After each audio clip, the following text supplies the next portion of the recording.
Donc voilà le document. Je double-clique sur la main dans la palette des outils pour le voir en entier. Alors, où est-ce qu'on est au niveau de la palette des pages? On est en train de voir les pages 18 et 19, oui.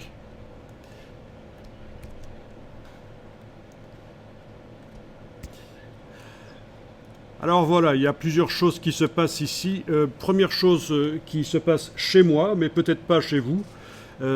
J'avais été modifié dans l'autre document. J'avais été à un certain moment changer la police de caractère utilisée par le corps du texte. Et regardez ce qui se passe. Chez moi, je vais sélectionner avec l'outil texte et aller voir la palette caractère, menu texte caractère. En fait, j'ai choisi une police qui s'appelle Bell et si je vais voir dans les variantes, elle n'a pas de variante. C'est juste une police qui est disponible en régular. Voilà. Et donc, on se retrouve avec un problème et j'avais eu le message d'ailleurs hier qui était apparu sur police manquante et j'avais dit que c'est sans doute à cause du style de caractère. Vous vous souvenez que dans le menu texte style de caractère, on a un style de caractère qui transforme les choses en bold italique. Si je tente de transformer quelque chose en bold italique ici, voilà, ça ne marche pas, ça ne devient pas du bold italique et c'est surligné en rose saumon qui indique que la police est manquante. Donc voilà. Problème, je ne peux pas, si je veux vouloir mettre des mots en bold italique ou même en italique ou n'importe quoi d'autre que du régular, je ne peux pas utiliser cette police de caractère Bell. Est-ce que certains parmi vous ont le problème? Regardez un peu, testez, sélectionnez un mot et essayez de lui appliquer le style de caractère bold italique que nous avions créé. Ah, pareil pour toi. D'accord. Bon, ben, c'est bien. Donc, ceux qui ont le problème vont pouvoir faire ça, et même les autres aussi, si vous voulez tester, si vous voulez essayer, on va changer ça. Donc, première chose, je clique à côté de tout, rien n'est sélectionné, et je vais aller modifier le style de paragraphe. Alors, d'abord, je vais faire un petit majuscule tabulation pour me débarrasser des palettes qui sont à droite parce que ça n'a aucun intérêt. C'est un peu encombré. Menu texte, style de paragraphe. Donc rien n'est sélectionné, je vais télécommander tous les paragraphes à distance avec corps du texte, puisque c'est le seul style actuellement utilisé dans le document. Je double-clique sur le nom du style de paragraphe. Enfin, oui, je double-clique sur le nom. Et dans format de caractère de base, je vais aller modifier la police. Alors, je vais taper éventuellement Adobe Garamond. Voilà, Adobe Garamond Pro. Est-ce que quand vous tapez Adobe Garamond Pro, vous trouvez le Adobe Garamond? Voyons un peu ce qui se passe si je clique sur OK. Voilà. Eh bien voilà, le problème est réglé. La police est maintenant de l'Adobe Garamond Pro et elle a la variante bold italique.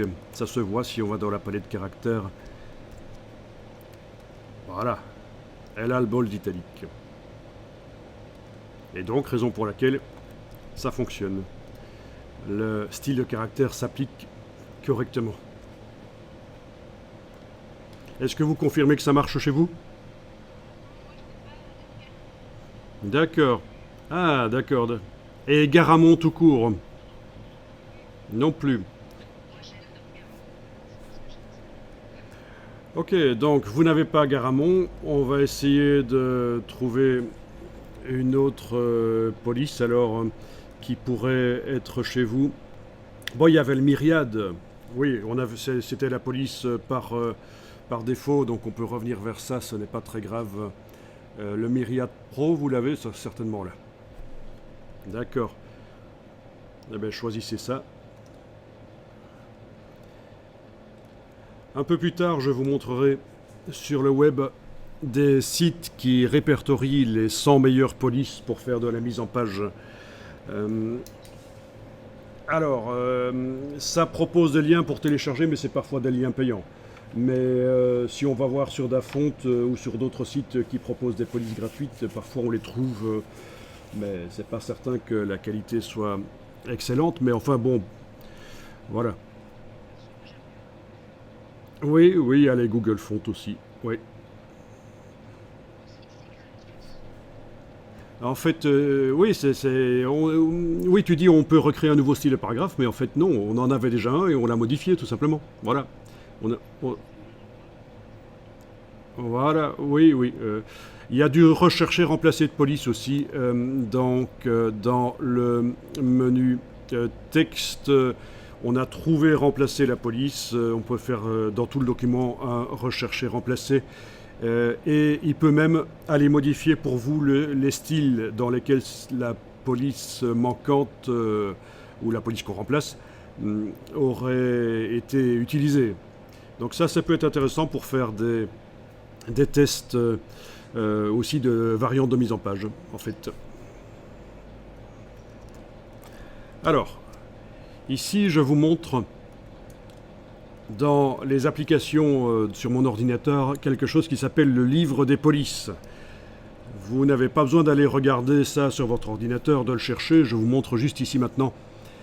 C'est quelque chose de très intéressant et vous avez l'équivalent sur Windows. Et ça sert à quoi? Eh bien, ça sert à visualiser toutes les polices qui sont installées sur l'ordinateur, mais surtout, ça sert à faire quelque chose de très intéressant. Si on sélectionne toutes les polices, on peut, voilà toute la liste des polices installées sur l'ordinateur. On peut faire ceci, faire un fichier imprimé, et ça vous imprime sur des feuilles des échantillons de toutes les polices en fait, qui sont disponibles sur l'ordinateur. Je vous dis ça parce que c'est vraiment le système le plus sérieux pour choisir une police de caractère. La choisir dans le menu de la palette de caractères en regardant le petit aperçu qui se trouve sur le côté, c'est pas génial en fait. Vous voyez le petit aperçu qui se trouve là, on peut les agrandir. Dans les préférences, on peut demander d'avoir des aperçus plus grands, mais en fait, c'est pas l'idéal. Donc vraiment, la méthode la plus sérieuse pour choisir une police de caractère, c'est ça. C'est d'imprimer sur papier des échantillons des polices dont vous disposez.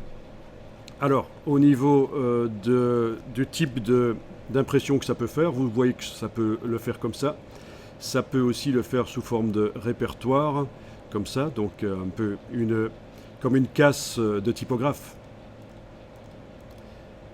D'accord? Vous voyez ce que c'est les cases de typographe? Non?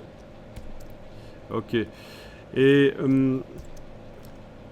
quelque chose d'encore plus intéressant, c'est les chutes d'eau, où vous avez la police qui apparaît à différentes dimensions, que vous pouvez d'ailleurs régler ici. Voilà. Donc ça c'est très intéressant. Oui, mais non, c'est pour ça que je vous en parle. C'est vraiment très très intéressant. Donc là, évidemment, je suis tout de suite passé à 201 pages en fait. Bon, ça, il faut évidemment... il faut évidemment imprimer ça sur du laser noir et blanc, parce que sur du jet d'encre, d'abord ce sera pas net et ça coûtera trop cher. Donc il ne faut pas hésiter, même à aller avec son petit fichier dans un copy service, éventuellement pour sortir ça. Voilà, voilà. Oui, on peut aussi ne pas les imprimer toutes et choisir juste celles qu'on veut. On peut aussi désinstaller certaines polices. Alors, pour la gestion des polices sur les ordinateurs, il y a aussi des utilitaires qui peuvent être ajoutés, notamment SweetCase Fusion, qui est connu depuis des décennies, et il y en a d'autres, et même des gratuits, des open source. Donc, voilà, ça c'est encore autre chose. Autre chose, le livre des polices, oui, permet un peu de gérer les polices, mais il y a des utilitaires qui vont plus loin. Parce qu'une trop de police installée dans l'ordinateur peut ralentir la machine en fait. Et donc ça peut être intéressant d'avoir un utilitaire qui gère l'installation, la désinstallation des polices, leur activation. Voilà. Alors les polices, c'est aussi un sujet très vaste, hein. Il y en a qui font des doctorats là-dessus, hein. Donc c'est vaste. Et des masters, c'est très courant, des masters, vous avez des masters en typographie un peu partout dans le monde, mais et c'est très vaste comme sujet. Moi-même, je dois encore me former à ça pour approfondir. Et c'est l'occasion de dire qu'on ne peut pas tout connaître, hein. Il ne faut pas essayer de tout connaître. À un certain moment, il faut avoir plusieurs outils à son arc, avoir un certain panel d'outils, et puis il faut quand même en approfondir certains. Sinon, on devient fou, quoi. Voilà. À un certain moment, il faut passer à la pratique. Ça compte beaucoup. Bon. Alors, on a visiblement un problème avec le texte ici. Enfin, il y a plusieurs problèmes. Il y a des petites interprétations parfois. Mais ça, le correcteur orthographique va le signaler de toute façon. Mais par contre, l'espace entre les paragraphes, c'est clairement trop grand, quoi.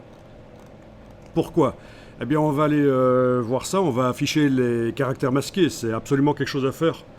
On l'avait dit. Menu texte, afficher les caractères masqués. Dernière ligne du menu texte, afficher les caractères masqués. Et vous voyez le problème qu'on a, c'est que ça c'est habituel.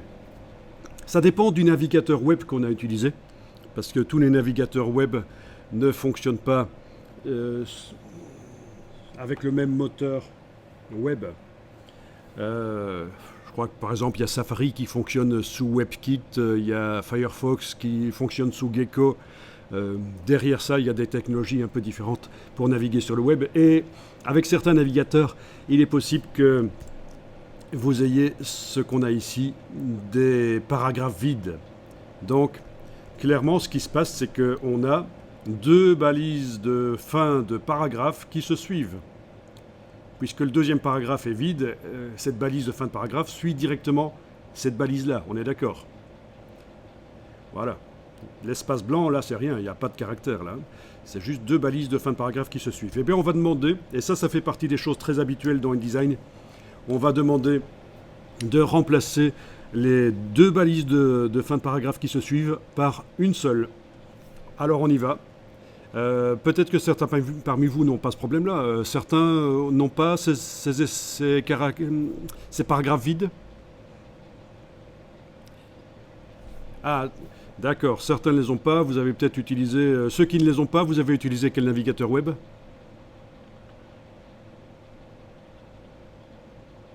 Oui, le navigateur web standard de Windows 10. Qui s'appelle comment encore ? C'est Edge ou autre chose ?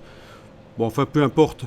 Ceux qui ne l'ont pas, vous ne faites rien, vous regardez. Alors, édition... rechercher, remplacer. Enfin, vous pouvez même faire l'opération, mais elle ne mènera à rien. Faites-le quand même. Oui, ceux qui n'ont pas le problème. Donc, menu édition, rechercher, remplacer. Alors, du rechercher, remplacer dans InDesign, c'est quand même très évolué. Il y a la recherche de texte, il y a la recherche par le système grep, ce sont les expressions régulières. Ça permet de faire de la recherche assez avancée. Voilà, avec des espèces de balises qui remplacent des caractères. Je veux dire, si je veux rechercher le mot renard, renarde, renardeau, je peux taper renard avec un point d'interrogation à la fin et ça va me trouver ces trois mots, par exemple, vous voyez. Les variantes, ça c'est le grep. Très vite fait, c'est le grep, très vite expliqué. C'est assez intéressant et je peux vous refiler des informations là-dessus, des vidéos qui expliquent le grep de manière assez simple. Ok. Oui, rappelez-le-moi. N'hésitez pas à m'envoyer un mail pour me rappeler. Voilà, hier je vous avais aussi parlé d'autres vidéos que je vous proposais, mais j'ai déjà oublié. Donc n'hésitez pas à m'envoyer un mail pour me demander. Les lettrines, voilà, les lettrines plus évoluées dans InDesign. N'hésitez pas à m'envoyer un mail pour me demander où sont ces vidéos et je vous montrerai ça. Alors voilà, j'ai déjà tapé ce qu'il faut ici. Ce sont des balises spéciales. Ceci, ça indique dans le champ recherché de texte qu'on recherche une fin de paragraphe suivie d'une autre fin de paragraphe et qu'on remplace par une fin de paragraphe. Donc les doubles fins de paragraphe. Alors, on ne va pas le taper manuellement parce que vous avez un petit gizmo.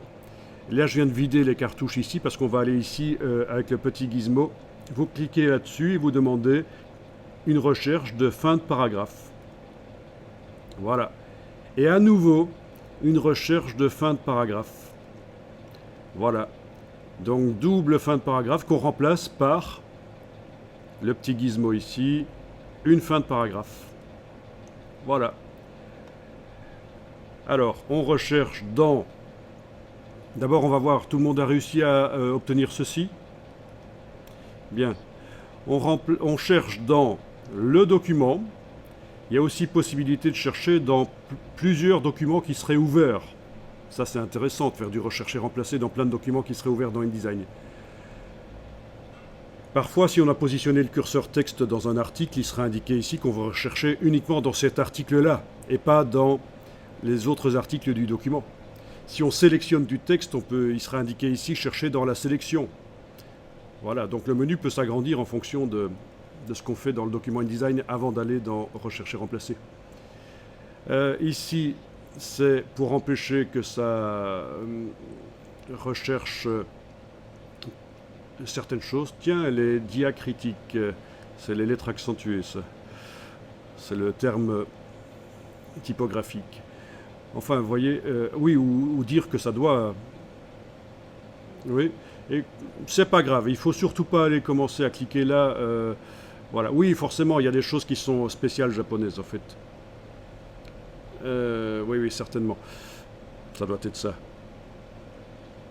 Oui, d'accord. De toute façon, on recherche dans le document. Alors, vous cliquez sur « Tout remplacer ». Il vous dit, tiens, dans mon cas à moi, bien sûr, vous n'avez pas le même texte nécessairement.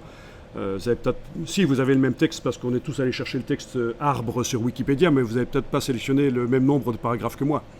Mais en tout cas, moi j'ai 130 doubles fins de paragraphes qui ont été trouvées et remplacées par un simple signe. Voilà. Je vais à nouveau cliquer sur tout remplacer. Allez, 0, ça va, c'est bon. Oui, pourquoi est-ce que je clique à nouveau sur tout remplacer? Ah voilà, c'est pour le cas où on a 3 retours de paragraphes. En cliquant une première fois sur tout remplacer, ça les remplace par 2. Et en cliquant une seconde fois, ça les remplace par 1. Logique, hein? Voilà. Et vous voyez déjà derrière que c'est maintenant correct. Alors, intéressant aussi de voir que de la boîte rechercher remplacer peut servir non seulement à chercher des choses, des balises, des mots, les remplacer par d'autres bien sûr, mais ça peut aussi le faire pour des formats. On a la possibilité de chercher un style de caractère et le remplacer par un autre. Mais ici, on n'a qu'un seul style de caractère dans notre document, ce serait même pas faisable. Par contre, des styles de paragraphes, voilà. Oui, ça c'est pour indiquer, excusez-moi, là c'est pour indiquer ce qu'on recherche, oui, ce qu'on recherche. Style de paragraphe, voilà, on pourrait indiquer qu'on cherche ce qui est en paragraphe standard dans le document, et voilà, paragraphe standard, ok, et le remplacer par paragraphe corps du texte, par exemple. À quoi ça peut servir? À trouver des paragraphes qui seraient avec le mauvais style. Ils sont censés avoir le style corps du texte, mais ils sont en style paragraphe standard. Ça peut servir à ça, se rechercher, remplacer le format. Ça peut servir à faire des variantes de mise en page, des tests. Vous avez fait plusieurs variantes de corps du texte, plusieurs variantes de sous-titres, plusieurs variantes de titres, de grands titres. Et vous pouvez faire du rechercher, remplacer rapidement comme ça dans tout le document. Ça vous change tout le look du document. Vous faites des recherches. Quelle est la meilleure solution? Ici, si je fais tout remplacer, je suis sûr qu'il va dire 0. Voilà, 0. Il n'a pas trouvé de paragraphe standard qui traînait. Logique. En fait, très intéressant de voir que ça fonctionne comme ça. C'est vraiment très utile, ceci. Ce qui est utile aussi, c'est ceci. Comment utiliser ça de manière utile? Si j'indique ici que je recherche dans les titres de second niveau, ok, sans rien indiquer ici dans remplacer, hein, j'indique juste ceci, eh bien toutes les recherches que je fais là au-dessus ne se feront que sur les titres. Voilà. Si je veux par exemple enlever les points dans les titres, hein, si vous avez les titres qui terminent par des points, c'est pas toujours très heureux. Vous pouvez taper un point là, remplacer par, il faut rien mettre en fait, et dans tous les titres du document, ça va vous remplacer les points par rien du tout, ça va vous les effacer en fait. Bon, je pourrais aussi les remplacer par autre chose, par le signe 3 points par exemple. Les points qui terminent, enfin qui sont en tout cas dans les sous-titres, les remplacer par 3 points. Au passage, je vous dis comment faire 3 points correctement sur une mise en page. Les points de suspension, c'est pas 1, 2, 3 points. Non, c'est Alt point. Ça fait un signe qui est le signe des points de suspension. Ça, je ne sais pas si vous saviez que ça fonctionnait comme ça. Voilà. Et au passage, encore une règle d'écriture, on ne fait jamais ça, etc., 3 points de suspension. Soit on fait, etc., tout seul, soit on fait les points de suspension tout seul, mais on ne combine pas les deux, c'est une faute. Voilà.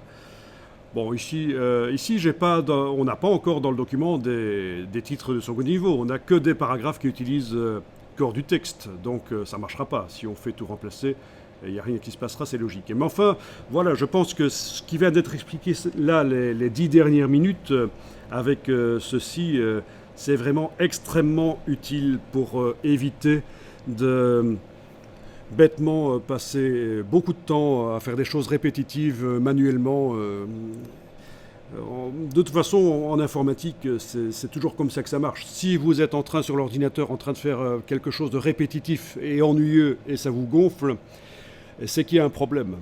Et la bonne démarche à faire à ce moment-là, c'est d'arrêter de le faire et d'aller voir sur Google s'il n'y a pas quelqu'un qui aurait inventé un système ou s'il n'y aurait pas dans le logiciel quelque chose qui arrive à faire automatiquement ce que vous êtes en train bêtement de faire pendant des heures manuellement. Voilà. Vraiment, ça, c'est un super conseil aussi. Dès que vous faites un truc répétitif, ennuyeux, c'est pas logique, c'est pas normal. L'ordinateur, il est là pour ça, c'est pour faire des trucs débiles et répétitifs. Donc, il faut aller voir dans les forums sur Google, poser des questions. Inscrivez-vous à des forums sur Facebook, sur LinkedIn, n'importe quelle autre plateforme. Posez des questions et vous allez voir, c'est surprenant. Il y a des gens qui vous répondent et qui vous demandent même pas d'argent pour vous répondre. Ils sont sympas, c'est de l'entraide, c'est le web 2.0. Oui. Ok. Donc, si je reformule ta question, tu as voulu remplacer un point par un point d'exclamation comme ceci, dans les titres. Et toi, tu avais fait des titres dans ton document juste pour le test. Voilà. Bon, et comment faire en sorte que ça... Ça, c'est bizarre. Et donc, au début de tes titres, tu n'as pas de point pourtant. Bon, ça, c'est surprenant.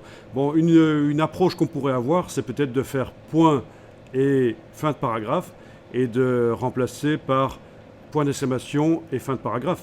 Comme ça, il y a peut-être une chance que ça ne le fasse que sur le point final du titre, puisque le titre termine par une fin de paragraphe. Voilà. Bon. Alors, autre chose qui n'a pas été dite, vous avez ici des requêtes qui sont déjà enregistrées. Et vous pouvez ajouter vos propres requêtes. Quand vous avez mis au point une recherche là, vous pouvez l'enregistrer avec la petite icône ici, et ça va apparaître dans le menu. Mais vous avez déjà des requêtes qui sont là. Alors chez moi, elles sont en anglais. Il faut savoir que, je ne sais pas, chez vous, elles sont en anglais aussi les requêtes que vous voyez là, dans la boîte rechercher remplacer. En français. Bon, ça c'est parce que j'ai un...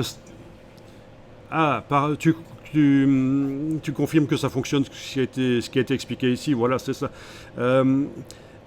Alors, par rapport aux requêtes, pourquoi mes requêtes sont en anglais? Déjà, il faut savoir que les logiciels Adobe, on peut les installer dans n'importe quelle langue. Ça se fait par le manager d'application et dans les préférences du manager d'application, on choisit la langue dans laquelle on veut que les logiciels s'installent. Et si on a installé deux langues, le logiciel en deux langues sur l'ordinateur, parfois ça se mélange un peu, on se retrouve à certains endroits du logiciel avec des choses de l'autre langue. Alors, vous avez ici par exemple une recherche retour, retour de paragraphe, fin de paragraphe, plusieurs fins de paragraphe qui se suivent, transformées en un seul. C'est en fait ce qu'on a fait précédemment. On l'a fait manuellement. Et ça le fait ici par le grep. Et vous voyez que pour le grep, c'est une nomenclature différente en fait. Voilà. Je pense ne pas me tromper. Ça doit être vraiment, le return, c'est vraiment la fin de paragraphe, je pense. Ce n'est pas le saut de ligne forcé qui est autre chose. Mais bon.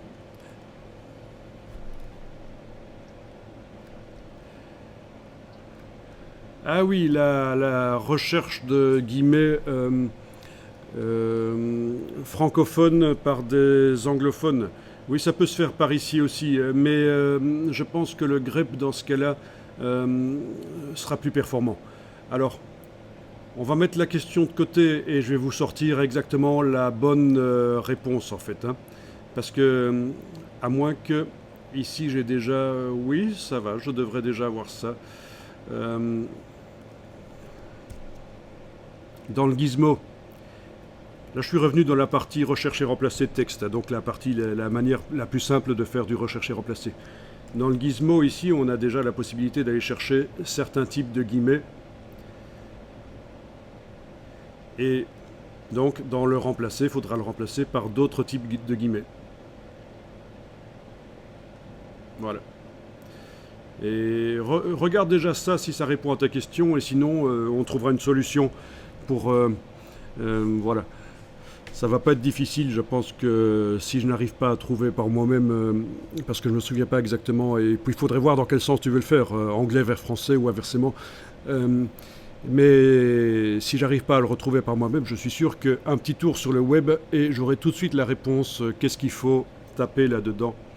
Le web est votre ami là-dessus, hein, vraiment, pour vous aider à utiliser le logiciel, il y a énormément de ressources sur le web.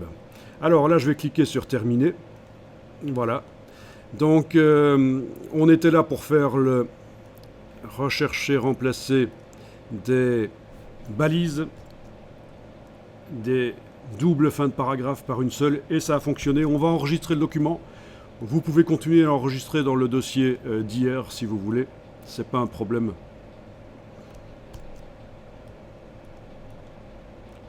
Donc je vais enregistrer le document en changeant de nom, si j'y arrive. Voilà. Alors, je vous propose d'aller chercher des images sur le web. Donc, allez dans Bing. Voilà. Et on va chercher des images. Vous choisissez le type d'image que vous voulez. Donc je vais voir si je trouve des images sur les forêts par exemple. C'est peut-être avec 2 R en anglais. Je me souviens plus. Non, je pense pas. Ok, donc dans Bing, partie images. Et ici je peux demander taille d'image. Je peux demander des images de très grand format, voire même préciser, je veux des images de au moins 2000 sur 2000 pixels. Voilà. Ça, c'est dans les filtres. En principe, si vous utilisez le même navigateur que l'autre jour, les filtres, on les avait activés dans Bing. Vous vous souvenez, le petit entonnoir, là. Voilà. Au niveau de la licence, cette fois-ci, j'ai pas tapé public domaine entre guillemets, là.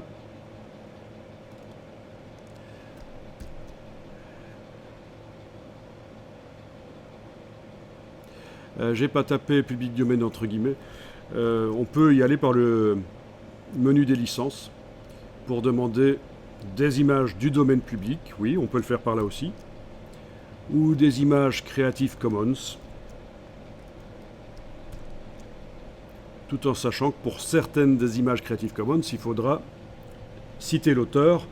On sera peut-être interdit de modifier l'image parce que c'est dans le règlement Creative Commons de... Voilà, ça fait partie des choses qui peuvent être interdites. On peut utiliser l'image mais pas la modifier. On ne peut pas l'utiliser pour des fins commerciales. Enfin voilà, il y a des restrictions, il y a plein de Creative Commons. On l'avait vu, hein, on était allé voir sur la page Wikipédia des Creative Commons pour voir toutes les petites icônes qui existent. Ok.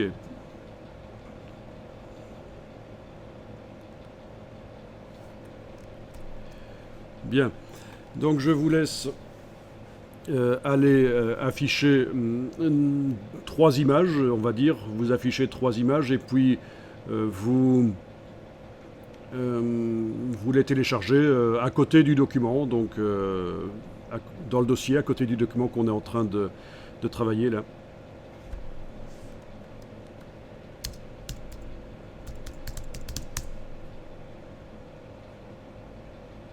Ok.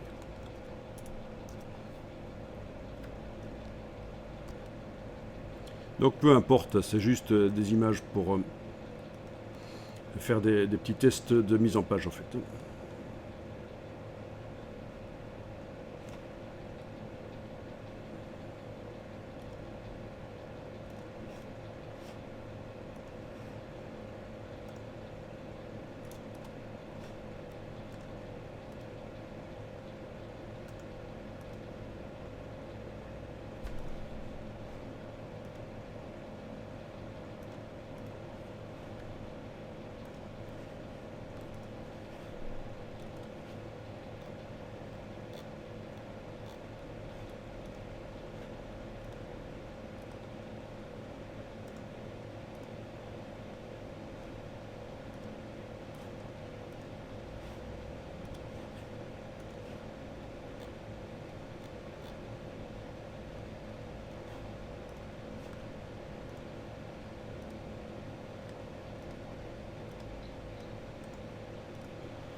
Alors, vous attendez avant de les amener dans le document, on va faire ça ensemble.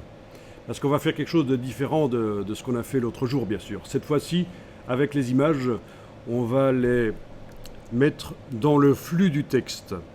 Parce que c'est ce qu'on est en train de voir. On va voir qu'il est possible de mettre les images un peu en tant que paragraphe dans le texte. D'ailleurs, elles auront leur style de paragraphe.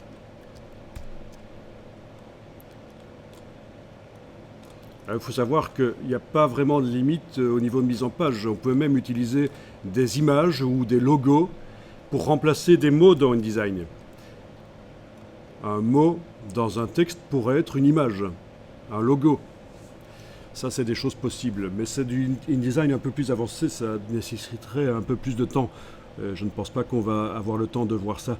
On a du pain sur la planche aujourd'hui parce qu'on va voir aussi, on va voir les documents par grille modulaire, c'est une approche complètement différente des documents en flux continu.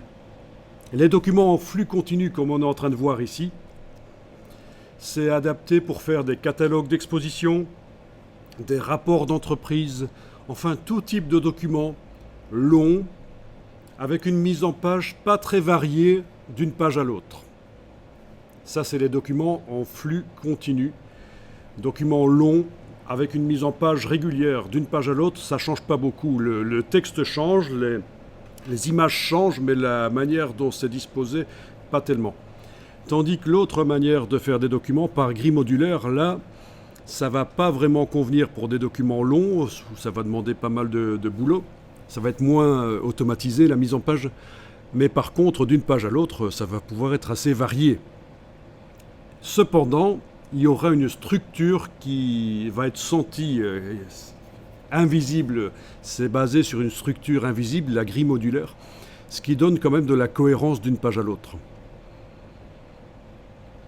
Donc c'est ça qui n'est pas évident en mise en page de documents qui doivent être agréables, ludiques, variés, comme des magazines.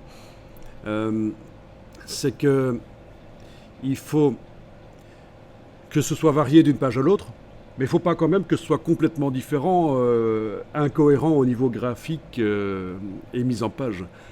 Et la solution, c'est la grille modulaire. Bon, vous avez téléchargé vos images certainement, on va les utiliser.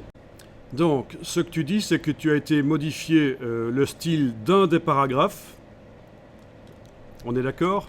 Par exemple, tu as fait une sélection comme ça sur le paragraphe, et là-dedans, tu es allé faire quelque chose, notamment peut-être la taille du caractère. Peut-être que tu es passé à un caractère plus petit, 10 au lieu de 12, peut-être que l'interlignage a été modifié ou pas, on ne sait pas, mais enfin voilà, ça c'est déjà un changement assez radical dans le paragraphe.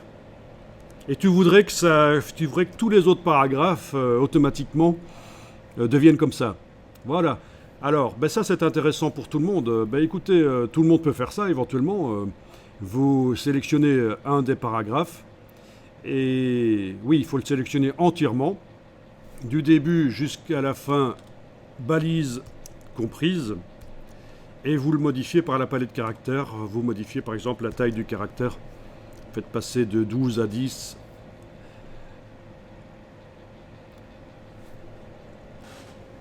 Du coup, il se passe ceci.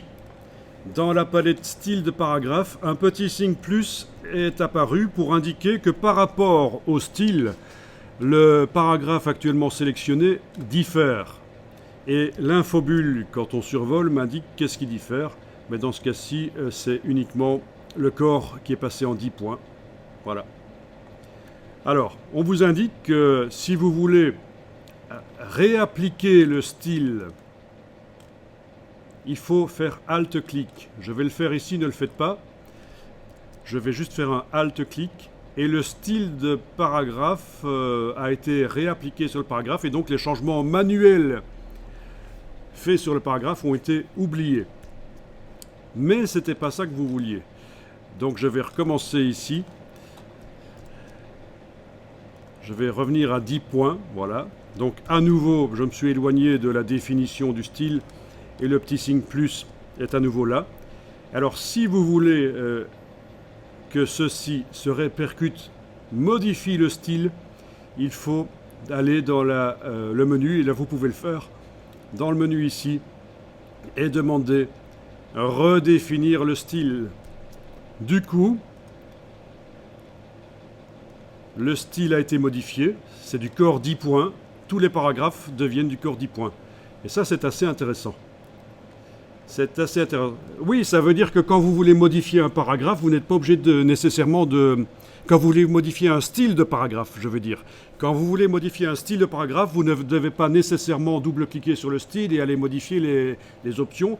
La méthode manuelle fonctionne aussi. Redéfinir le style. Ça fonctionnera aussi pour les styles de caractères, d'objets, bien sûr. Donc c'est assez intéressant. Je devais vous en parler de toute façon, donc... voilà, c'est fait.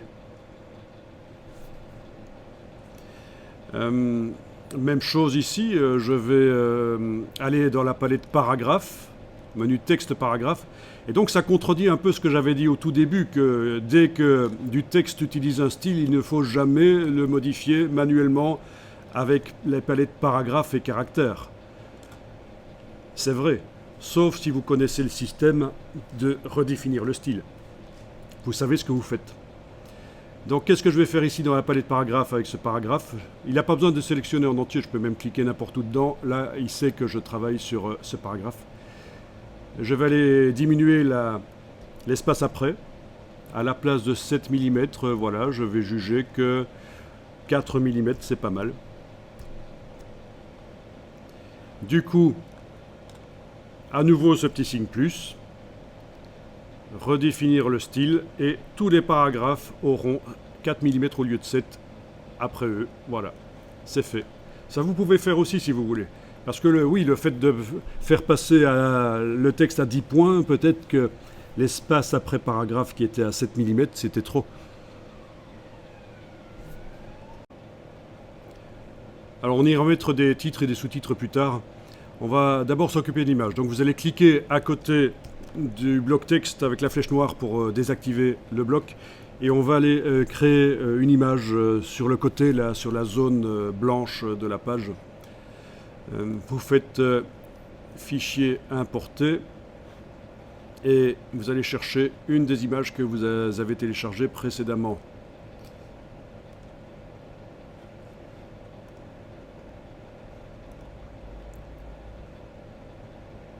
Vous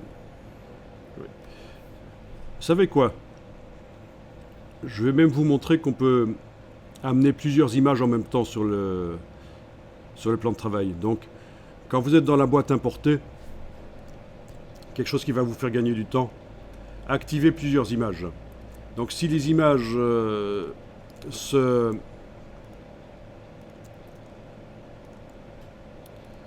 Avec la touche majuscule, en fait, ça marche. Avec la touche majuscule, vous pouvez activer plusieurs fichiers que vous apportez.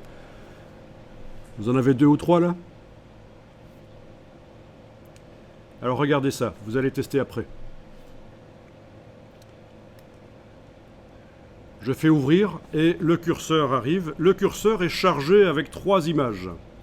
On peut même, avec les flèches au clavier, décider laquelle on va poser en premier. La flèche gauche et droite, vous voyez, on peut aller en avant, en arrière. On pourrait même avoir 50 images chargées dans le curseur et décider lesquelles on dépose. Mais je vais faire mieux que ça. Regardez bien. Je vais commencer à tracer. Et pendant que je trace, là, je ne lâche pas le bouton à souris. Je vais jouer avec les flèches au clavier. Et là, je suis en train de créer avec la flèche haut des rangées. Voilà, les 3 images sont arrivées. Je vais recommencer parce que c'était pas très clair peut-être sur l'écran. Je commence à tracer. Je ne lâche pas le bouton de la souris. Avec la flèche qui va vers le haut sur le clavier, je crée des rangées. Je détermine les proportions que je veux que les images aient à peu près. Je suis en train de créer les blocs, vous voyez. Plutôt carré comme ça, plutôt allongé, plutôt vertical. C'est vous qui voyez. Je lâche le bouton à souris et les images sont arrivées. Je vais annuler pour vous montrer qu'avec la flèche droite, on peut aussi créer... c'était plutôt une colonne qu'on a faite là. Là, c'est une rangée. Je me suis un peu planté là. Là, c'est une rangée. C'est avec la flèche droite sur le clavier. Testez ça. Quand vous commencez, testez soit avec la flèche qui va vers la droite, soit avec la flèche qui va vers le haut, soit avec les deux aussi. Si on a plein d'images, ça peut le faire aussi. On peut faire des grilles. On peut faire à la fois des rangées et des colonnes. Et ça, c'est un système assez intéressant.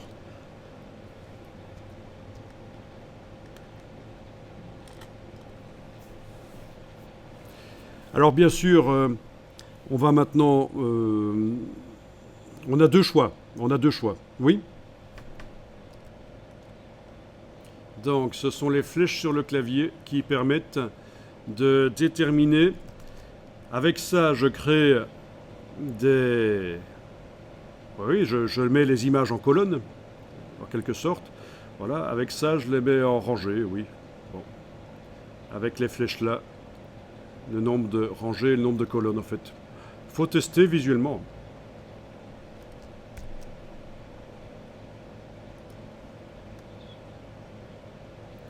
On va les changer d'emplacement, mais avant, on va décider ce qu'on fait avec ces images telles qu'elles sont là. Alors au départ de ça, j'ai 2 choix. Soit je demande objet, ajustement, remplir le bloc proportionnellement. Et les images remplissent le bloc et on sait qu'elles vont déborder par le haut, par le bas ou par la gauche et la droite puisqu'elles n'ont pas forcément ce format un peu carré que j'ai choisi quand j'ai importé. Ça c'est la première solution. J'ai 3 blocs images de même dimension, ça peut être sympa. Mais j'annule pour vous montrer qu'on peut aussi faire ceci. Objet, ajustement. Ajuster le bloc au contenu. Et dans ce cas-là, le bloc va se rétrécir pour venir englober l'image. Voilà. Les blocs se sont rétrécis, ils sont venus... Et donc les images sont vues en entier du coup. Elles sont... Voilà, donc on a les 2 solutions. Je vais prendre la deuxième solution éventuellement. Ajuster le bloc au contenu. Voilà, et comme on avait dit, tout ça est disponible sous forme d'icône dans la barre contrôle là au-dessus. Ajuster le bloc au contenu, c'est cette icône-là.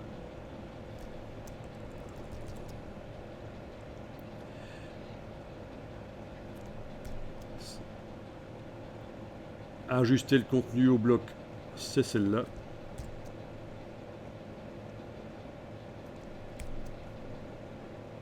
Mais bon.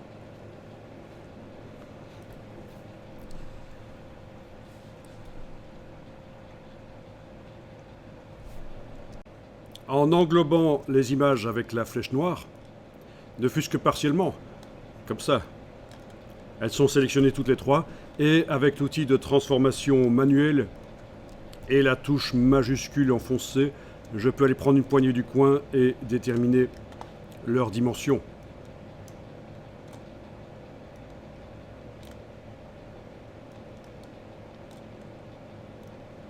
Alors, je vais vous demander que les images ne soient pas trop grandes. Il faudrait que, idéalement, elles aient pas plus qu'elles aient la moitié de la largeur maximum. Vous faites maximum la moitié de la largeur du bloc. Vous voyez, vous avez la largeur du bloc ici, 100%, on va dire. Mais votre largeur d'image doit être, à vue d'œil, là, comme ça, à peu près, hein, à 40-50% de la largeur de votre bloc.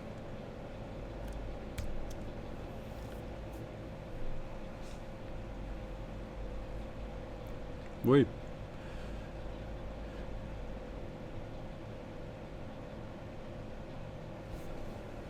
Ça marche?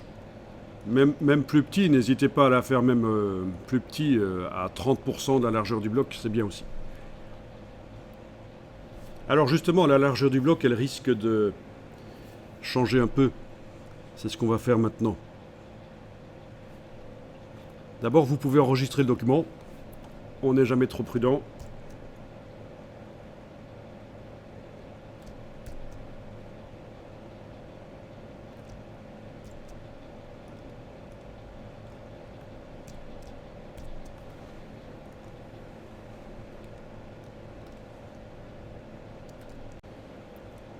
Bon, avant d'insérer les images dans le texte, on va faire une opération qui va quand même faire varier un peu la largeur du bloc. Donc pour être certain que vos images ne sont pas trop grandes, on va le faire par rapport à la dimension de texte qu'on va obtenir là maintenant, dans une minute. Quand vous regardez votre double page, vous voyez les marges. Les marges, elles sont actuellement les mêmes partout, c'est 12,7 mm. Logiquement, dans un document double page, près de la reliure, la marge ici, ce qu'on appelle le petit fond, elle doit être plus grande. Parce qu'évidemment, du texte trop près de la marge, c'est gênant, ça perturbe la lecture.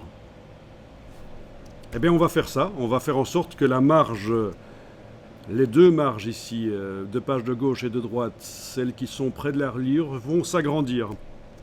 Et on va aussi faire en sorte que, d'office, le bloc texte bouge avec la marge, parce que c'est pas automatique. Alors ce qu'on va faire, c'est le faire pour toutes les pages d'un coup, et pour arriver à le faire pour toutes les pages d'un coup, il faut le faire sur le gabarit. Donc vous allez dans la palette page, et vous allez activer la page de gauche du gabarit et la page de droite avec la touche majuscule. Vous avez vos deux pages de gabarit qui sont sélectionnées. Clic, et puis majuscule clic, elles sont toutes les deux sélectionnées.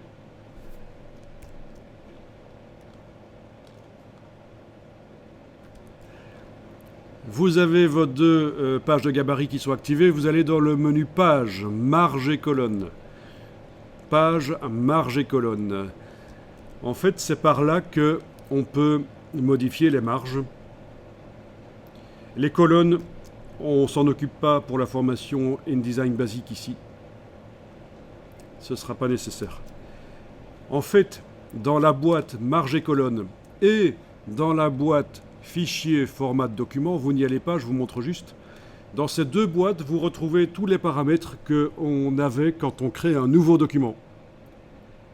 Une fois que le document est créé, ces paramètres seront dans deux boîtes différentes. dans Fichier format de document et dans Page, marge et colonne. Alors ici, on va faire ceci, on va cocher, ajuster la mise en page. Comme ça, quand on va agrandir la marge, le bloc qui est collé à la marge, il va bouger avec, tout seul. Ça nous évitera de devoir le repositionner une fois que la marge aura été agrandie. Vous voyez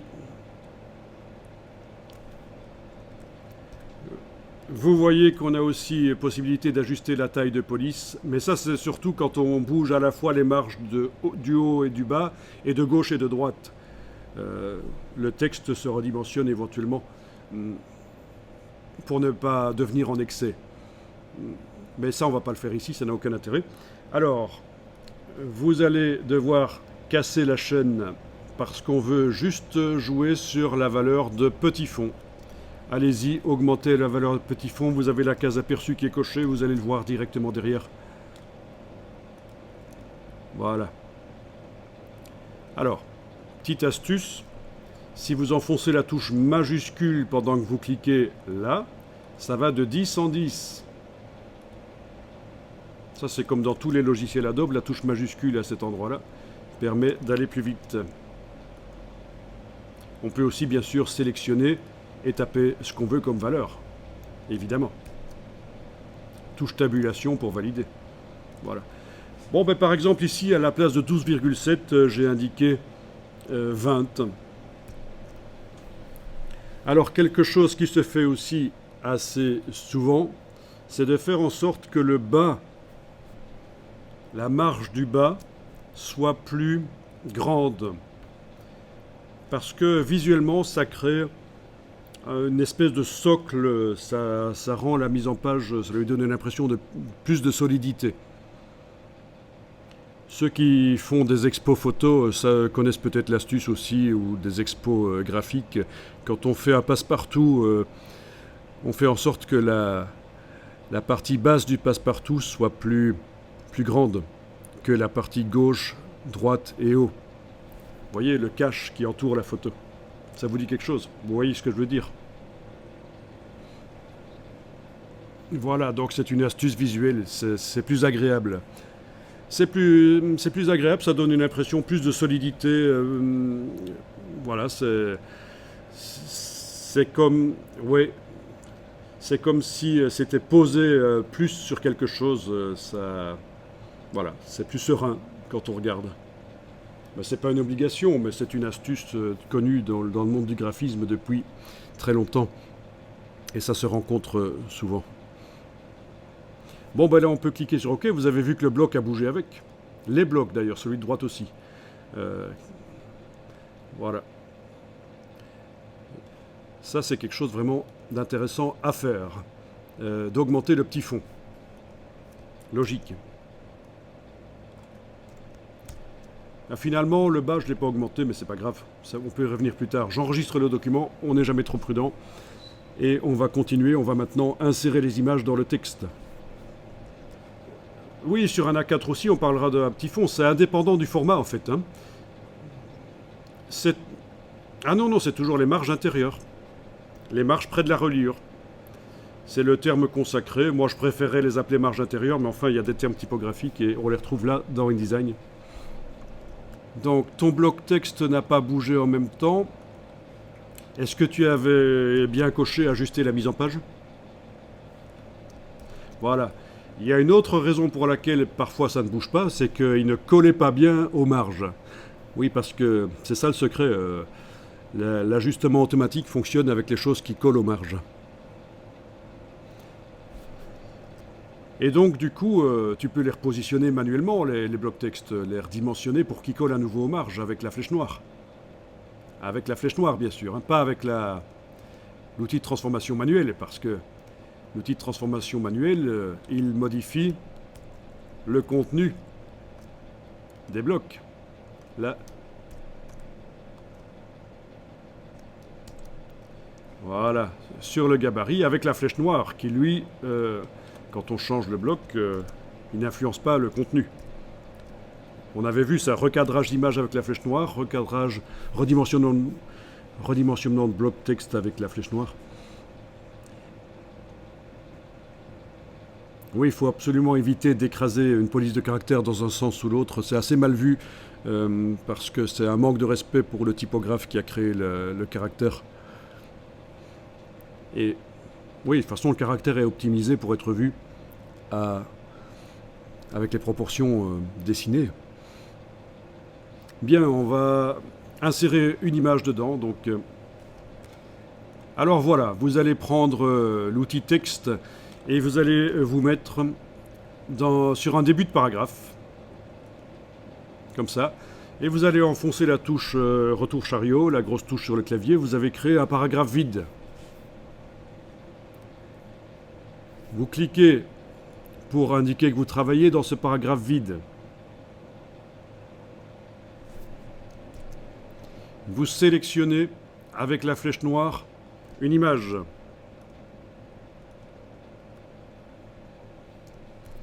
Vous la coupez, donc édition coupée. Non, là en fait, oui, ta question, on fait ça toujours dans le gabarit. En fait, on n'est pas dans le gabarit. C'est ça qui est subtil, en effet. J'aurais peut-être dû vous demander de double-cliquer sur le gabarit pour l'afficher, mais en fait, on a réussi à modifier, en principe, à moins que je me sois planté. Non, on a bien modifié les marges sur toutes les pages, parce que au moment où on était allé dans menu page, marge et colonne, c'était ça qui était activé.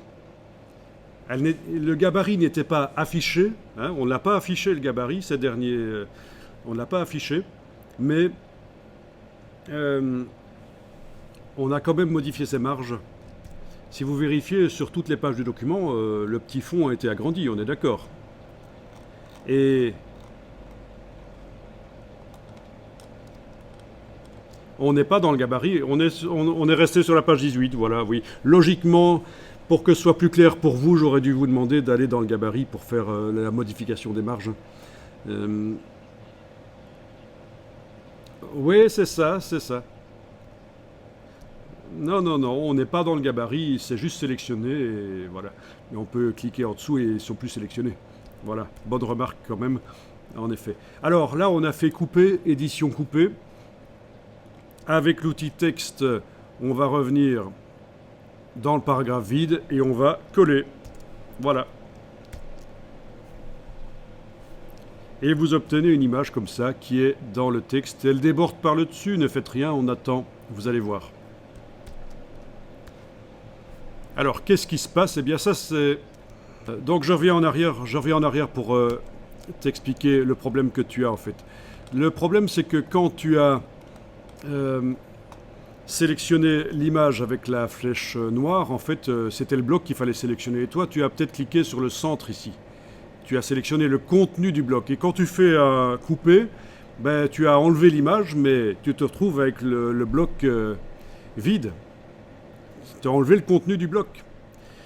Donc, alors là, je reviens en arrière. Oui, il faut absolument, et là je vais cliquer à côté, cliquer une fois sur le bloc là. C'est le conteneur qui est sélectionné et c'est ça qu'on coupe. Voilà. Et donc je recommence l'opération ici. Outil texte, je clique dans le paragraphe vide, coller, et voilà.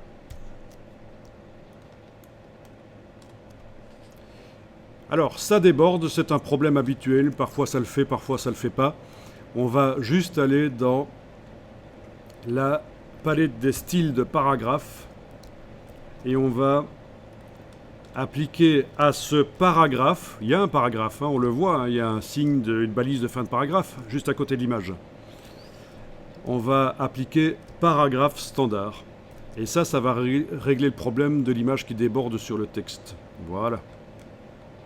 Elle ne déborde plus sur le texte.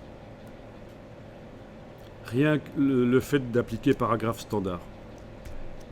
Ça, c'est une astuce à connaître parce que sinon, c'est ennuyeux. Vous ne devez pas sélectionner la photo. Le fait de l'avoir collée dans le paragraphe, et là je reviens en arrière avec CTRL-Z, le fait de l'avoir collée dans le paragraphe, vous avez le curseur texte qui est là. Il est là, le curseur texte, entre la photo et la balise de fin de paragraphe. Et il suffit d'appliquer paragraphe standard, et voilà. Oui, c'est certainement parce que le paragraphe standard ici est réglé en langue arabe. Voyons un peu ça. Ça n'est pas très grave parce que de toute façon on va modifier ça.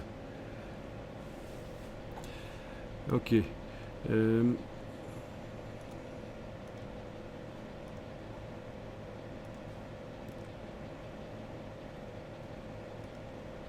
Faut croire, hein.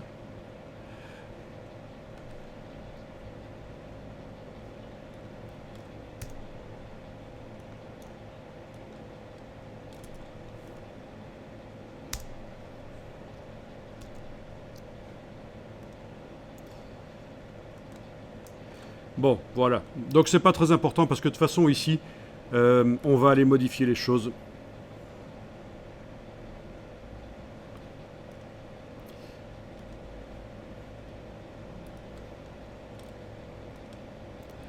Bien. Donc dans la palette, vous avez toujours votre curseur qui est en train de clignoter là. Si jamais vous avez cliqué ailleurs dans le document, ça va peut-être pas toujours être évident d'aller remettre le curseur au bon endroit. Il y a une petite astuce, c'est de se mettre dans le paragraphe d'après et de cliquer sur la flèche gauche du clavier pour faire remonter le curseur dans le paragraphe de l'image. D'accord? Mais ici, ça doit quand même marcher pas trop mal, hein. Là, je suis en train de cliquer dans le paragraphe d'avant. Si je clique à cet endroit-ci à gauche de l'image, le curseur clignote, on le voit, bien grand. Mais sinon, si vous avez vraiment des difficultés pour aller le mettre là, ça peut arriver quand l'image est grande et qu'elle déborde de chaque côté de la colonne que vous ayez vraiment des difficultés pour aller remettre le curseur sur le paragraphe de l'image. Donc, astuce, paragraphe d'après, flèche gauche, voilà. Ou paragraphe d'avant, flèche droite, évidemment, logique. Voilà. En tout cas, voilà, on va modifier l'aspect de ce paragraphe qui sert de support aux images. Menu texte, paragraphe. Vous allez centrer.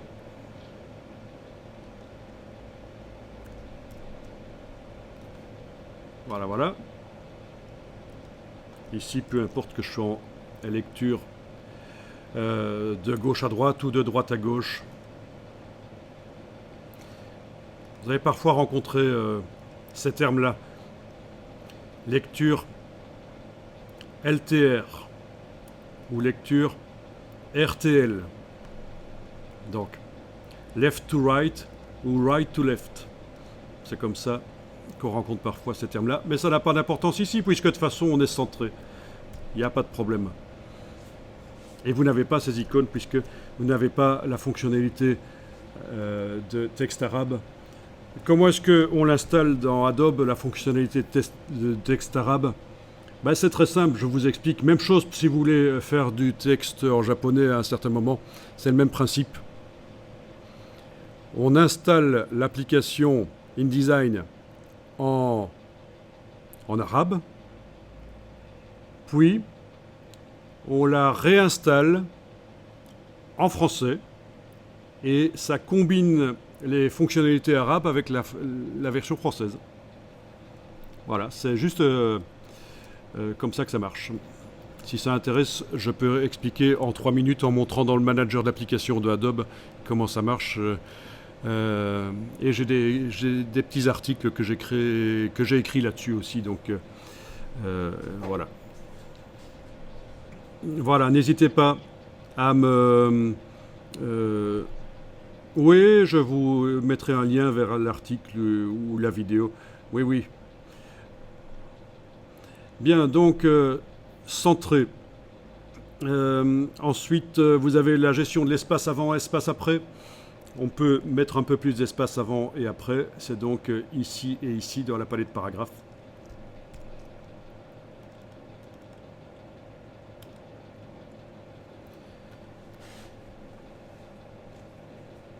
Et alors, on va faire un style pour les paragraphes qui servent de support aux images.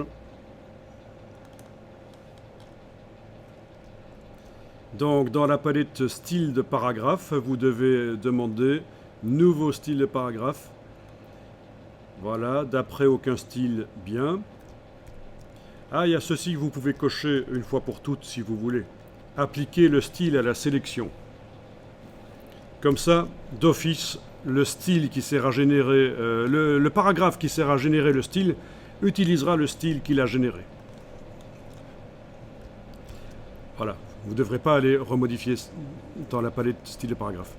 Alors, on va indiquer image centrée dans le texte, par exemple, ça va être le nom du style de paragraphe. OK. Voilà, donc le paragraphe utilise le style image centrée dans le texte. Donc sur cette page-là, on va insérer une autre image. Donc vous allez créer un paragraphe vide un peu plus loin. Donc on clique à la fin d'un paragraphe, touche retour chariot. Voilà, paragraphe vide. On peut déjà lui appliquer le style qui va convenir, c'est-à-dire le style image centrée dans le texte.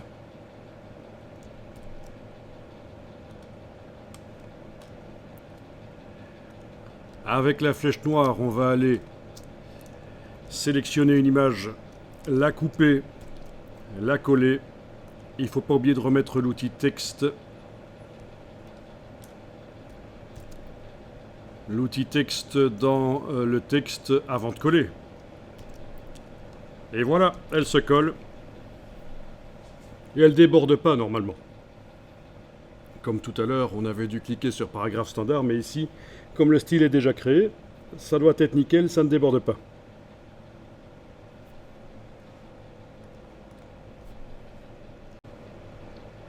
Alors le système qu'on est en train de voir ici, les documents en flux continu, c'est génial.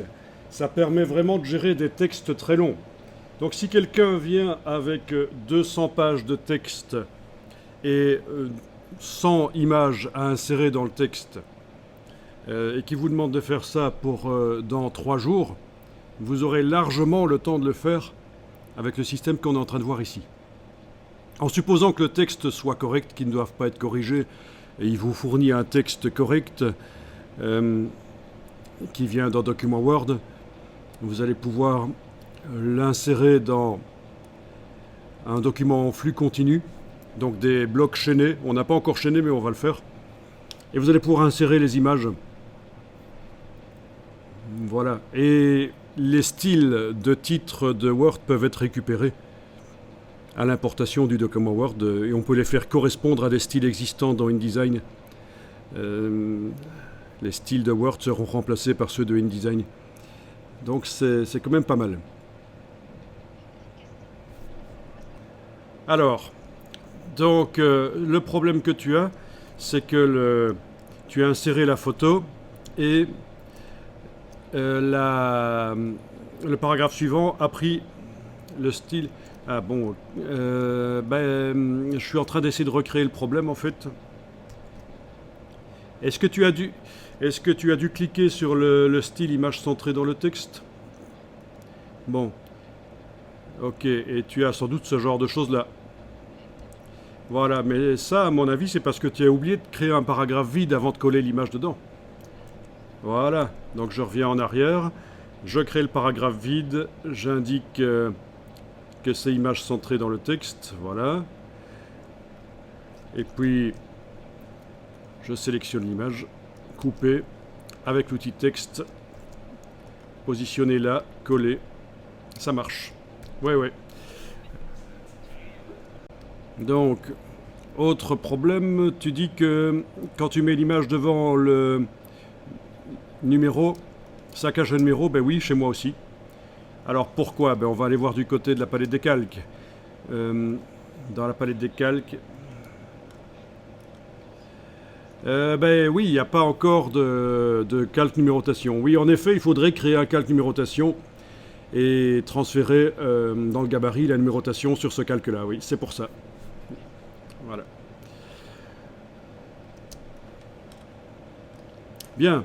Alors, petite astuce justement avec les calques, puisqu'on est dans les calques.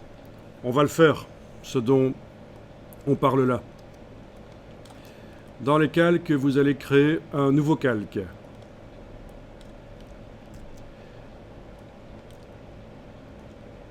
Voilà.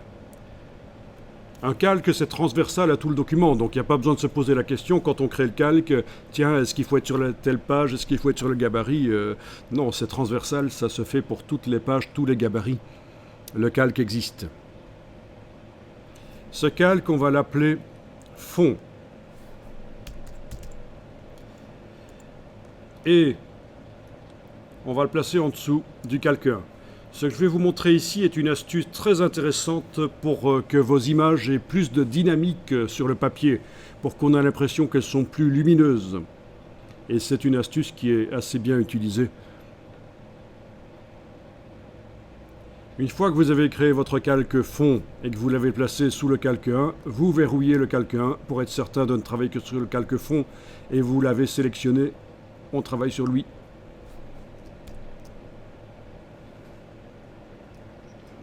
Une fois que vous avez fait ça, vous allez dans le gabarit. Vous double-cliquez sur n'importe laquelle des pages du gabarit. Le gabarit devrait s'afficher en bas à gauche. Il est indiqué à gabarit.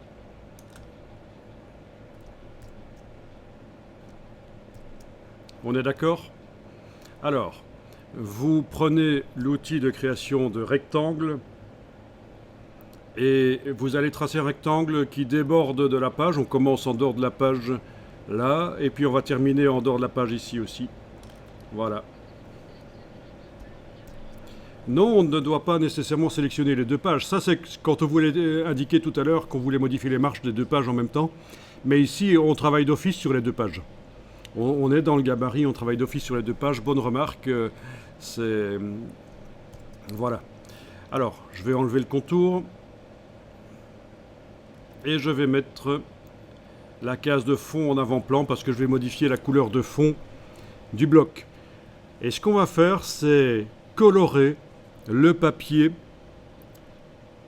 l'assombrir un peu, uniquement, mais pas où se trouvent les photos en fait. Pas où se trouvent les photos. Et c'est l'astuce, c'est pour ça que les photos vont avoir l'air plus dynamiques. Bon, on va le faire ensemble et vous allez voir concrètement ce que ça donne. Donc dans le gabarit, vous avez votre grand rectangle que vous avez tracé par-dessus tout. Vous allez donc, en supposant qu'on veut que toutes les pages du document donc, aient ce rectangle, voilà, ce fond qu'on va créer. Voilà. On va aller dans le nuancier maintenant. Touche F5 ou menu, fenêtre, couleur, nuancier. Et on va créer une couleur spécialement pour ça.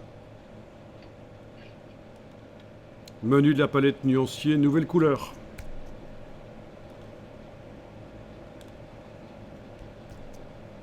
Voilà, et on peut créer une couleur. Par exemple, je vais forcer un peu, je vais faire des valeurs un peu plus que nécessaire. 7% de cyan, 5 de magenta, 5 de jaune, 3 de noir. Voilà.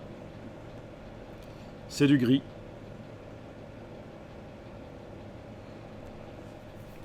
C'est du gris neutre. On pourrait se dire, tiens, il y a un peu plus de bleu que de magenta et jaune. Donc ça va être un gris bleuté. Ben non, parce qu'en fait, en imprimerie, il y a ce qu'on appelle la contamination des encres. Le cyan est une encre assez peu saturée, pas très performante. Si on veut créer un gris neutre, il faut toujours forcer un peu le cyan par rapport au magenta et jaune. Sinon, si j'avais mis 5% de cyan, de magenta et de jaune, j'obtiendrais un gris chaud. Un gris pas neutre, un gris un peu chaud. Enfin voilà, c'est un détail. Le fait est qu'on a créé un gris. On va cliquer sur... on va déjà le renommer, éventuellement, c'est toujours bien. Couleur du fond de page, un truc comme ça.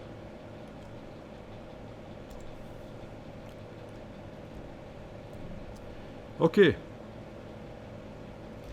Et donc, toutes les pages ont ce fond gris maintenant. Résultat, Quand vous allez voir avec la palette des pages, vous naviguez jusqu'à votre page 18. Vous allez voir l'effet que vous obtiendrez sur le papier. C'est-à-dire que quand votre image a du blanc, eh bien c'est le vrai blanc du papier qui apparaît. L'image ici a très peu de blanc, hein, juste là au fond, les arbres chez moi. C'est le vrai blanc du papier qui apparaît. Et là où il n'y a pas d'image, là où c'est le papier qui apparaît seul, ben c'est un papier dont on a baissé la luminosité en mettant un tout petit peu d'encre par-dessus. Et grâce à ça, vous avez un document encore plus agréable. Vous avez des images qui ont vraiment la pêche, la saturation, elles saturent sur le papier, c'est dynamique. Vous voyez l'astuce? Alors, il n'est pas interdit de le faire tout le temps. Voilà.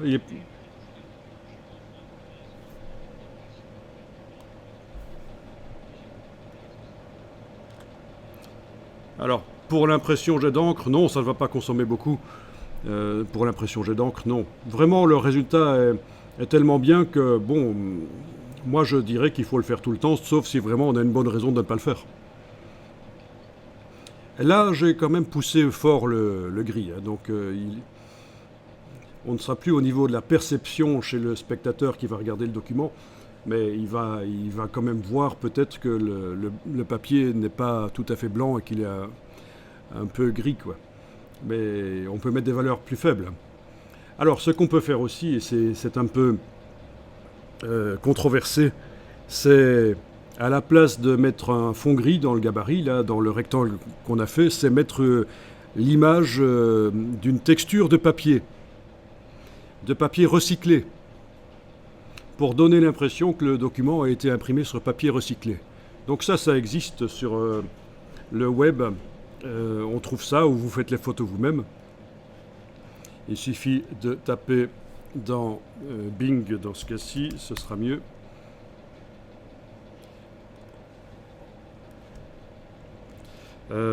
Paper texture.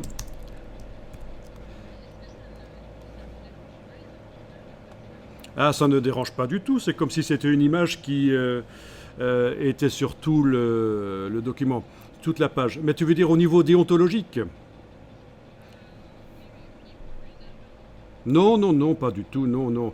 Non, ce qui les dérange, les imprimeurs, c'est quand on met plus que 300% d'encre. Donc quand on additionne les 4 anciens magenta jaune noir, c'est 400%. Il y a une valeur limite à ne pas dépasser. Mais de toute façon, quand on génère le PDF, cette valeur limite, elle se met automatiquement. 300, 320%, ça fait partie du profil qu'on utilise à l'exportation, faux gras 39, faux gras 27. Donc non, l'imprimeur, pas du tout. Ça ne va pas le déranger du tout. Donc vous voyez que vous avez des textures de papier, voilà, qu'il est possible de mettre. En voilà une par exemple de 3000 pixels sur 1100, 1500, avec un effet texturé. Bon, ça peut donner un aspect sympa malgré que vous imprimez sur du papier qui n'est pas du papier recyclé. Ça donne un aspect naturel au fond de page. Ça peut être sympa pour certaines publications. Vous ne pourrez par contre absolument pas indiquer que c'est du imprimé sur papier recyclé, bien sûr. Par contre, si on imprime vraiment sur du papier recyclé, on le met bien en évidence, imprimé sur papier recyclé. Voilà, donc par rapport à ce qu'on vient de faire là, je voulais vous dire qu'à la place d'un fond gris, il est possible de mettre une texture de papier. Ça peut être sympa. Alors, il faut savoir que le papier recyclé, ça coûte pas moins cher que le papier non recyclé. Contrairement à ce qu'on pourrait croire, le recyclage a un coût et les imprimeurs n'aiment pas toujours parce que ça encrasse un peu plus les machines que du papier neuf. Donc ça, c'est à discuter avec votre imprimeur, mais c'est très bien d'imprimer sur du papier recyclé, bien sûr. Ah oui, si vous mettez que c'est du papier recyclé alors que ce n'en est pas, vous pouvez être poursuivi. Oui, c'est un mensonge commercial, c'est absolument pas à faire, bien sûr. Alors, concernant le papier, il faut savoir que c'est une des industries les plus polluantes de la planète, mais il y a des forêts qui sont plantées expressément pour faire du papier, donc avec un bilan carbone neutre. Ça, il faut se renseigner au niveau des fabricants de papier. Vous pouvez être écologiste même si vous imprimez sur du papier non recyclé. Voilà. Bon, ça c'est intéressant. Le fond gris, ben, écoutez, maintenant qu'il est là, on va verrouiller le calque du fond et déverrouiller le calque 1. Plus tard, on ira créer le calque numérotation si nécessaire pour aller mettre la numérotation sur un calque supérieur.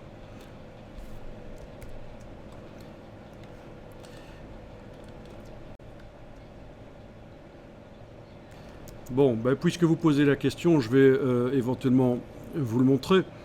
Vous n'allez pas le faire ici, mais je vais enregistrer le papier ici dans le dossier. Voilà. Je vais dans la palette des calques.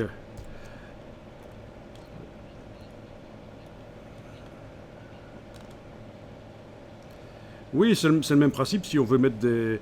Oui, si on veut mettre des photos en fond, une photo d'un arbre, comme tu dis, oui. Sauf que ça va être sur toutes les pages, si on le met dans le gabarit, bien sûr.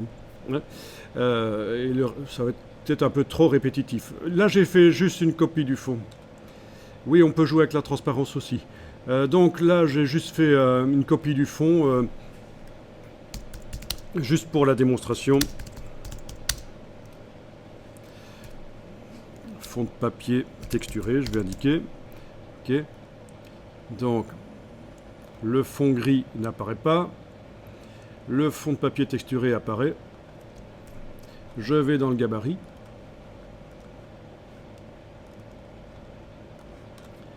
Dans le gabarit, je vais créer un bloc qui cette fois va s'arrêter sur la reliure. Vous le voyez? Voilà, comme ça. Je vais importer la photo du papier dedans. Voilà. Objet, ajustement, remplir le bloc proportionnellement. Il est vraiment très très grossier. Ça existe du papier comme ça, même avec des feuilles dedans. Fabriquer son propre papier, c'est sympa aussi. Si vous avez l'occasion d'assister à un atelier comme ça un jour. Et alors, avec la touche Alt, je vais le déplacer. Voilà. J'ai une copie là. Ok. Et puis je vais aller voir sur les pages ce que ça donne. Donc j'ai ma texture de papier en fond.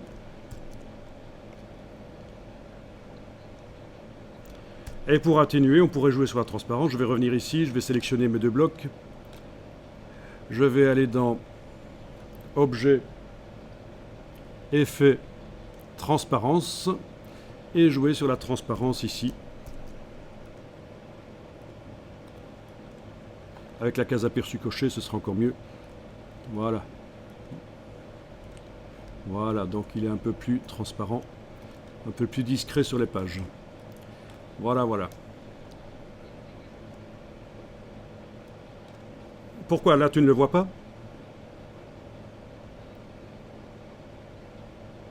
Ah, tu vois pas les petites fibres? Là, vous ne voyez pas sur votre écran la texture.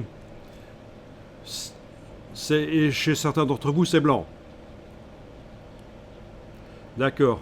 Bon, il faut savoir que pour faire du graphisme et des choses subtiles, il faut un écran pour graphiste. Et ça, je pourrais vous montrer rapidement comment on trouve des écrans pour graphistes. Parce que c'est vrai que si vous travaillez sur un écran standard RGB, sRGB, qui n'est pas très bon, bien réglé, vous ne voyez pas toutes les nuances. Et pour être créatif, c'est encore plus difficile parce qu'on n'a pas accès à plein de couleurs différentes et c'est un bâton dans les roues en plus pour être créatif, d'avoir un mauvais écran. Voilà, voilà. Ça, j'ai noté que je vous parlerai rapidement des écrans pour les graphistes. Maintenant, si vous ne travaillez que pour le web, ça a du sens d'avoir un écran bas de gamme et de travailler dessus. mais qui peut le plus, peut le moins. L'écran pour graphiste, il peut afficher des images de qualité, mais on peut lui demander d'afficher des images comme si c'était un écran bas de gamme pour le web. Bon, ici c'était juste pour répondre à votre question que j'ai montré comment insérer... mais vous avez vu, c'est des choses que vous auriez pu faire vous-même, ça n'a rien de compliqué en fait, hein, c'est juste une image. C'est juste une image de texture placée sur tout l'écran en fond perdu, c'est pour ça que je l'ai fait déborder. Elle va aller jusqu'au bord de la page et au-delà, 3 mm au-delà, dans le PDF. Là, je l'ai fait déborder beaucoup plus dans le gabarit. Mais, oui, elle déborde beaucoup plus dans le gabarit et bien sûr de 1 cm au-delà des limites de la page à ligne noire ici. Mais dans le PDF, ce sera 3 mm de fond perdu. C'est ça qu'on règle à l'exportation du PDF. Alors ici, je vais juste enlever l'œil en face de ça et réafficher mon fond gris parce qu'on en était là.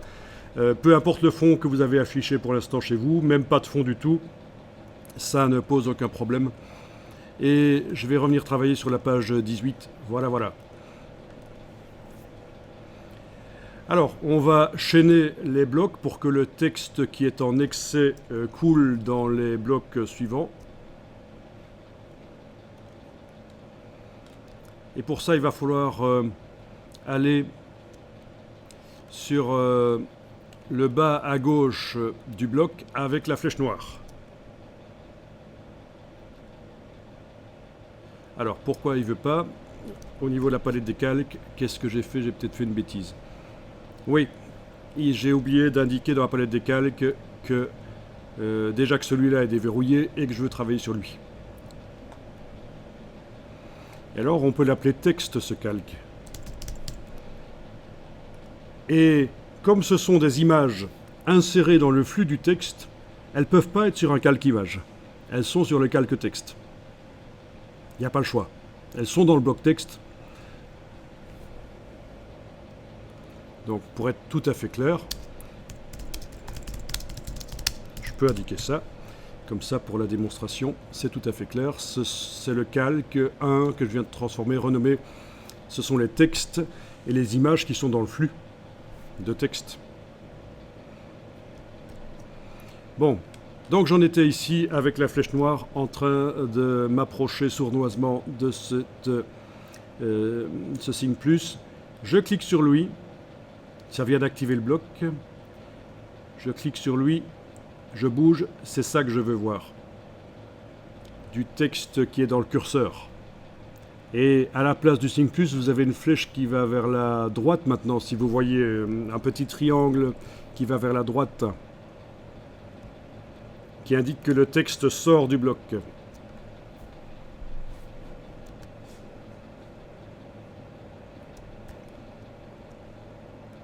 Alors, quand vous avez ça, vous allez survoler le bloc qui est à côté.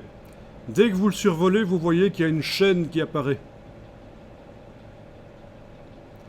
Ben vous cliquez et ça chaîne. Alors, le chaînage peut être visualisé en demandant dans le menu Affichage, Extra, Afficher le chaînage de texte.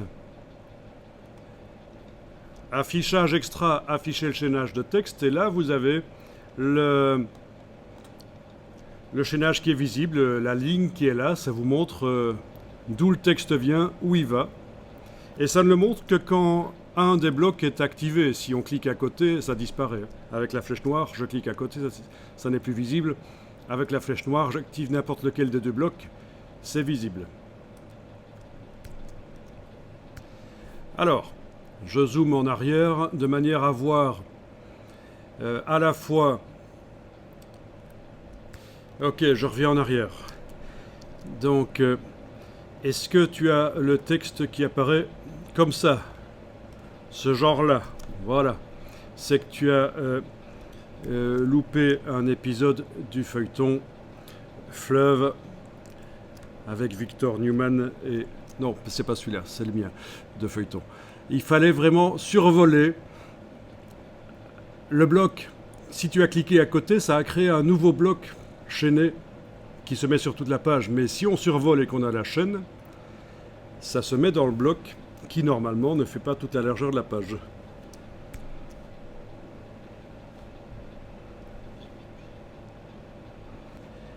Bien, donc je disais, vous arrangez pour scroller de manière à voir à la fois le bas des 2 premières pages et le haut des 2 suivantes. Et on va chaîner à nouveau. Flèche noire. Je clique sur la croix rouge. Sans enfoncer la souris, je survole. Je vais sur le bloc de gauche de la page de gauche suivante. Oui, le bloc de la page de gauche suivante. Et voilà. Chaînage entre des pages.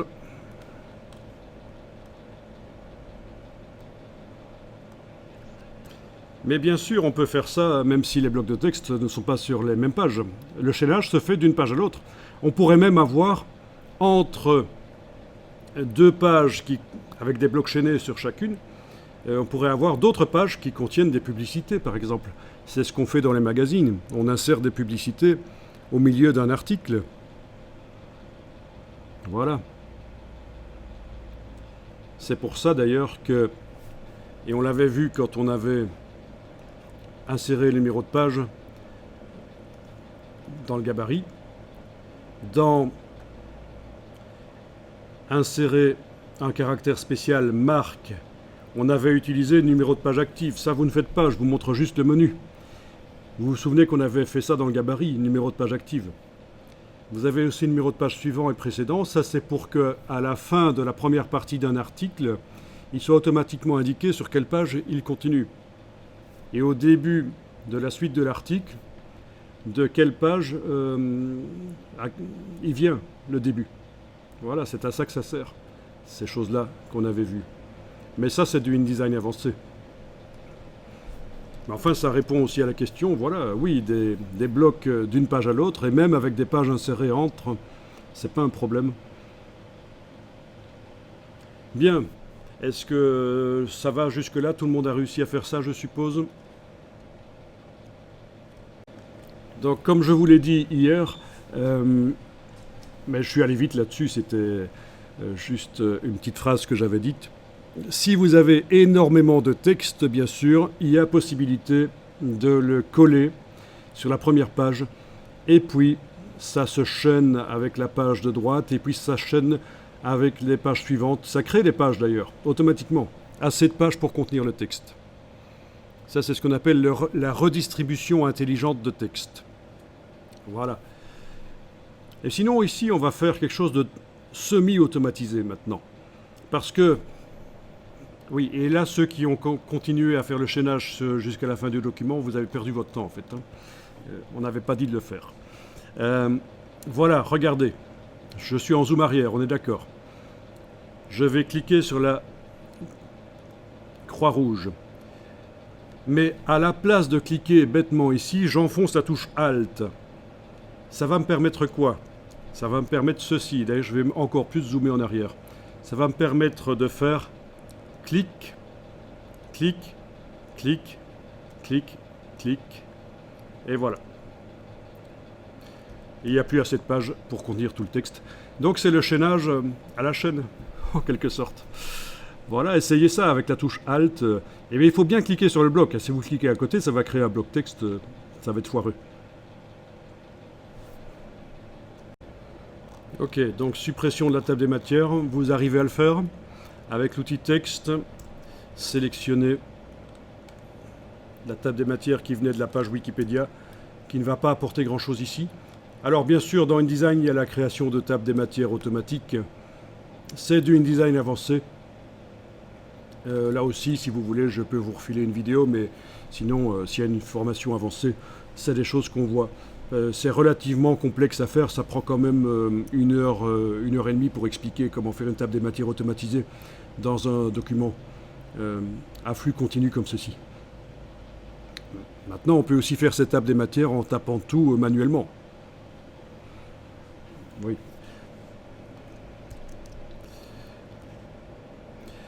Alors, des blocs peuvent être supprimés. Par exemple, si sur une des pages, là, pour quand même amener un peu de variation dans la mise en page, disons, si vous avez comme moi, ça commence à la page 18, disons que si sur la page 22, vous voulez mettre une photo pleine page, vous allez pouvoir sélectionner le bloc texte avec la flèche noire, enfoncer la touche suppression, voilà, et le chaînage se remet à jour forcément en fonction de ça. Donc sur cette page là, la 22, on peut mettre une photo pleine page, c'est pas un problème. On a toujours du texte en flux continu.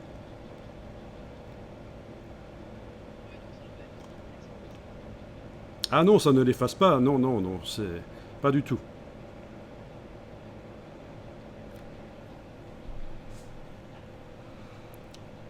Il est possible aussi d'insérer un bloc entre deux autres.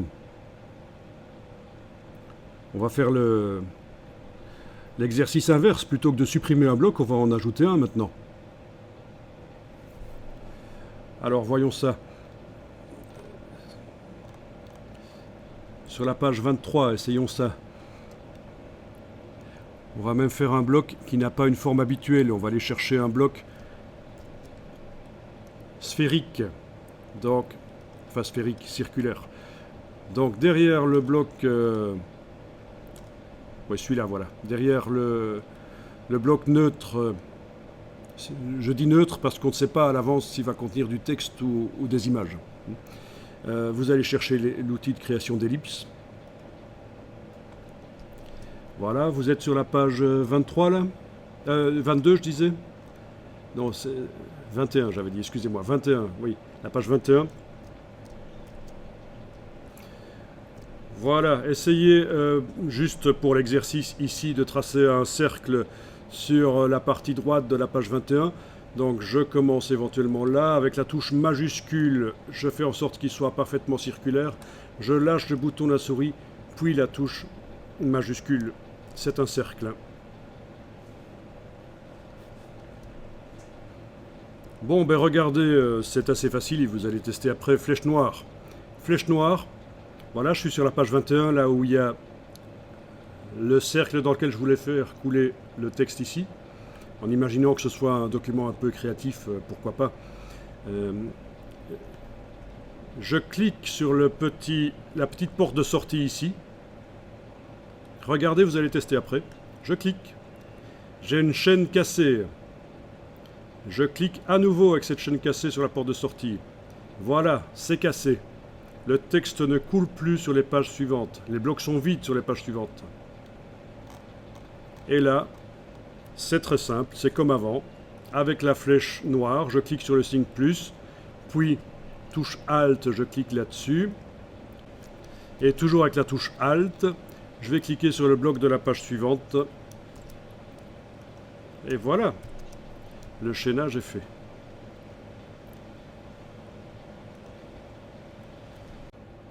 Donc, enregistrer le document.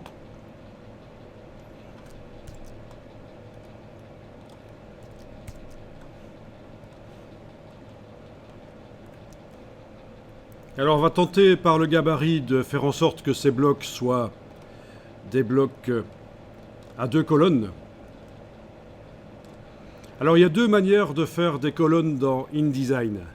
Soit on fait 2 blocs l'un à côté de l'autre chaînés, soit dans un bloc, on demande la fonction colonne. C'est ce qu'on avait fait précédemment. Mais donc, la deuxième manière de faire 2 blocs l'un à côté de l'autre, on verra ça quand on fera des documents à grille modulaire. Pour l'instant, on va continuer comme on a fait précédemment pour faire des colonnes. On va, dans un bloc, demander qu'on veut la fonction colonne. Alors, les lignes de texte ici sont beaucoup trop longues, bien que pour certains documents un peu classieux, ça peut être intéressant d'avoir des longues lignes, mais pas trop longues quand même, hein, mais comme ça. Catalogue d'exposition, ce serait pas choquant d'avoir des lignes comme ça, par exemple. Mais pour la lecture, c'est pas génial. On va quand même faire des colonnes dedans. Donc on va aller dans le gabarit. Donc dans la palette de pages, vous double-cliquez sur A gabarit.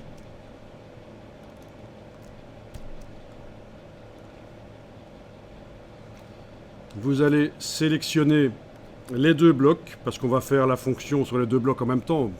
Il n'y a pas de raison de le faire sur un bloc et de faire la même chose sur le bloc suivant. On va voir si on arrive à faire sur les deux blocs en même temps. On sélectionne les deux blocs par clic, majuscule clic par exemple. Vous allez chercher vous allez chercher objet, option de bloc de texte. Par un CTRL B sur le PC, commande B sur le Mac. Vous mettez deux colonnes avec 8 mm de gouttière.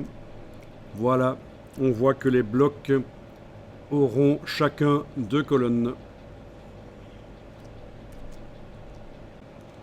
Donc quand on revient dans le document en double-cliquant sur les pages 18-19, on voit qu'on a nos deux colonnes qui sont là. Parfait. Ça commence à ressembler à quelque chose.